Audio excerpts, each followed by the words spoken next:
एक गांव था रामपुर। होली का त्योहार आने वाला था।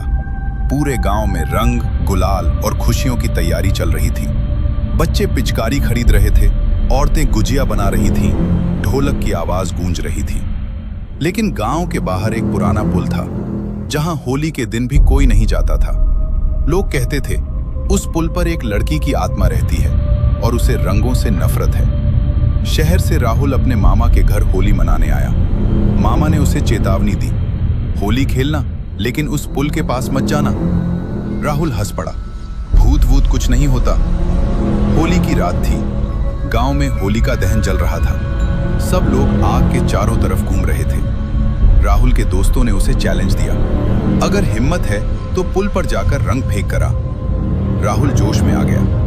वो गुलाल की थैली लेकर पुल की तरफ निकल पड़ा। जैसे ही वो पुल पर पहुंचा, अचानक हवा तेज चलने लगी।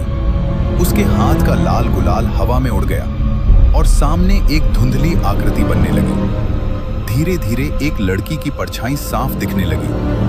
उसकी सफेद साड़ी पर लाल रंग के धब्बे थे। आवाज आई, तुम फिर आ गए राहुल। राहुल डर गया। कौन हो तुम? मैं रोशनी हूं, इसी गांव की।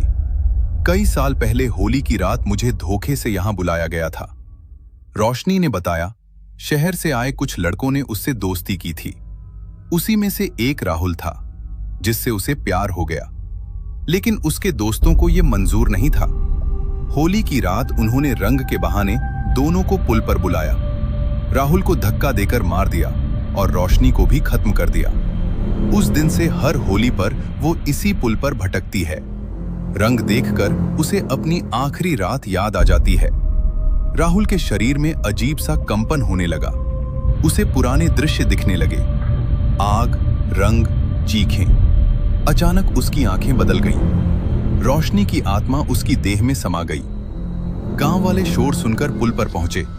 राहुल की आवाज बदली हुई थी, मैं बदला लूंगी, इस बार होली रंगों की नहीं, न्याय की होगी। तभी अचानक हवा शांत हो गई। रोशनी की आत्मा निकलकर आसमान में गायब हो गई। राहुल बेहोश होकर गिर पड़ा। गांव वाले उसे घर ले आए। लेकिन अगली सुबह जब राहुल उठा, उसे सब याद था। उसने धीरे से कहा, इस बार होली अधूरी नहीं रहेगी।